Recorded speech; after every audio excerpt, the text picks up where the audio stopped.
네, 반갑습니다. 여러분, 펀한 역사 채널의 권 소장입니다.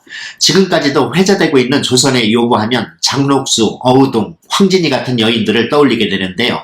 그 유명한 황진이조차 단 한 번도 거론되지 않았던 조선 왕조실록에 무려 16번이나 이름을 올린 기생이 있었으니 그 여인은 바로 초요갱이라는 인물입니다. 조선의 3대 천재로 알려져 있는 장영실도 실록에 16번 등장하는데 일개 기생이 16번이나 실록에 기록된 것은 실로 쇼킹한 일이 아닌가 싶습니다.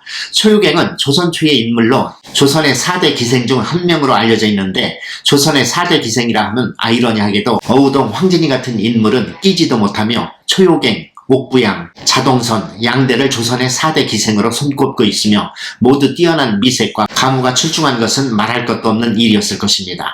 그중 초요갱은 단연 베스트였으며 세종대왕이 만든 궁중모형을 홀로 익혀 당대 최고의 예인으로 등극했다고 전해집니다. 오늘 소개해드릴 초요갱은 다른 기생들과는 급이 다르게 상대했던 남자가 그 위대했던 세종대왕의 아들들이었는데 도대체 그 왕자들은 무엇을 흘려서 초요갱에게 목숨을 걸고 구애를 하였는지 호기심이 발동하지 않을 수 없는데요. 그 대단했던 여인들의 실상을 한번 열어보도록 하겠습니다.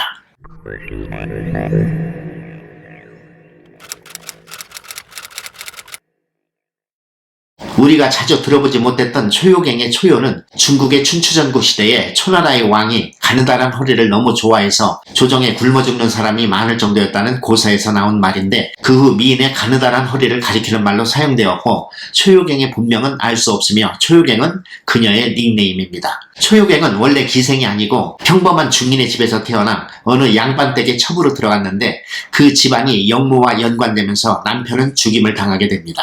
보통은 영모죄로 죽음을 당하게 되면 집안의 여인들은 노비가 되기 마련이었는데 초요갱은 춤에 상당한 뛰어난 재주가 있었던 덕분에 노비 대신 관기가 되면서 그녀의 기생의 역정이 시작되게 되었던 것입니다.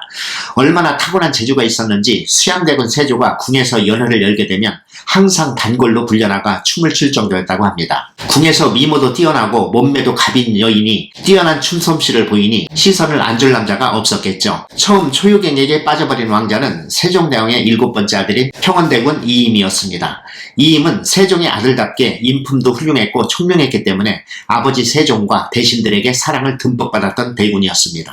초요갱에게 푹 빠지게 된 평원대군은 초요갱을 첩으로 삼고 글도 가르쳐주고 나라에서 새로 만든 악무도 가르쳐주었고 거기다 궁중의 악사였던 그 유명한 박연의 수제자가 되어 궁중하게 전수자가 될 정도였다고 합니다. 이 정도면 기생의 원탑이라고 해도 과언이 아닐진데 안타깝게도 평원대군이 19살 때 천연두로 사망하게 되면서 초요갱은 2번째 과부가 되었습니다. 과부가 된 초요갱에게 다시 다가온 3번째 남자는 세종대왕의 또 다른 아들인 화의군 이영이었습니다. 화의군은 평원대군과는 이복 형제였는데 제수씨가 되는 초요갱을 마음에 품고 있었던 것입니다. 화의군은 초요갱을 쫓아다니며 적극적인 구애를 했고 그 마음에 감복한 초요갱과 깊은 관계가 되어버리고 맙니다. 그런 관계는 지금도 비난받을 일인데 그 옛날이야 오죽했겠습니까? 이런 분류는 그것도 왕가에서 제수씨와 간통한 폐륜적인 일이었고 화의군과 초요갱은 비밀 연애질을 했지만 그 비밀은 금세 밝혀지게 됩니다.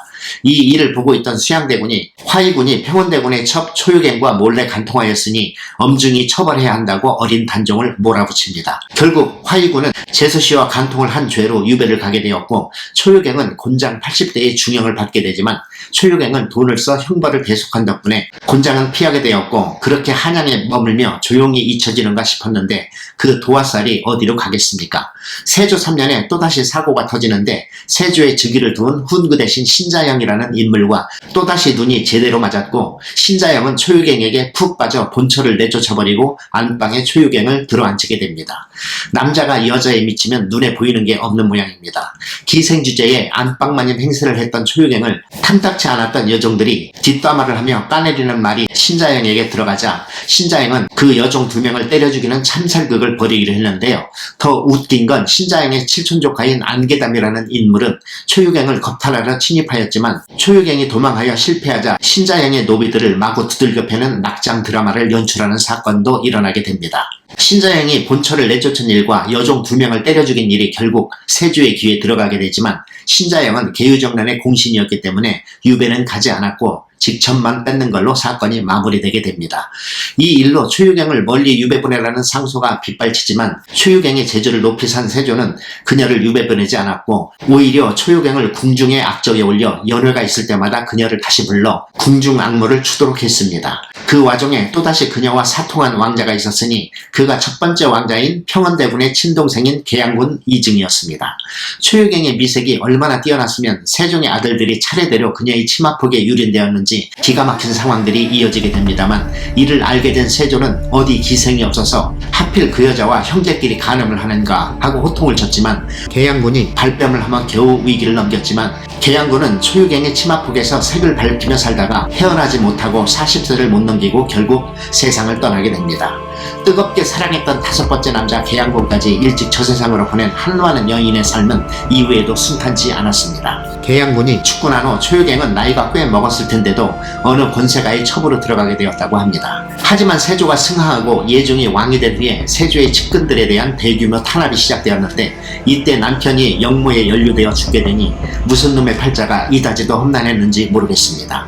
화무 11홍이라고 꽃의 붉은 기운도 열흘을 갖지 못하듯이 자신을 아껴주었던 세조도 죽고 궁에서 더 이상 그녀를 불러주지 않았기에 최유경은 자신의 고향인 평양으로 돌아가게 되었는데 예종 1년에 평양부의 관비인 대비라는 여자가 사헌부에 최유경이 간통을 했다는 신고가 들어옵니다. 상대는 평안도 도사라는 직책을 가진 임맹지라는 인물이었는데 이때는 세조의 국상중이어서 고위관리의 이런 행각은 국법을 어기는 준죄였습니다. 하지만 예종은 최유경이 임맹지의 방에 들어갔다고 해서 동침을 했다고 볼 수는 없으며 처벌을 하지는 않았다고 합니다. 앞서 설명드린 이야기는 조선 왕조실록에 기록되어 있는 내용이며 최유경이 실록에 기록되어 있는 것은 이 일을 마지막으로 더 이상 기록이 없으며 최유경의 남자들은 대부분 요절하는 등 그 결말이 좋지 않았기에 당시의 사람들은 최유경은 횡액을 가져다주는 요구라며 손가락질을 했다고 하는데요.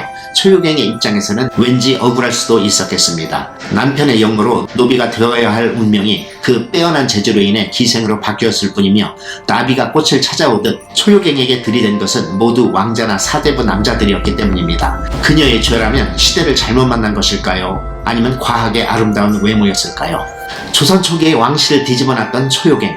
그녀가 지금 우리 시대에 태어났다면 탑스타를 넘어 한류를 주도했던 인물이 될 수도 있지 않았을까요? 빼어난 미색과 탁월한 재능은 세상에 많은 볼거리를 선사하지만 그들의 인생은 많은 굴곡을 만나게 되는 것을 예나 지금이나 우리는 체험하고 있습니다. 실예로 과거 많은 인기를 누렸던 탑스타들이 돈에 속고 사랑에 속으며 지금은 비참한 생활을 하는 사람들이 많습니다. 평범하게 사는 것이 어찌 보면 평탄한 인생이 될 수 있다는 걸 꼭 인지하셨으면 좋겠습니다. 이상 최유경 이야기였습니다.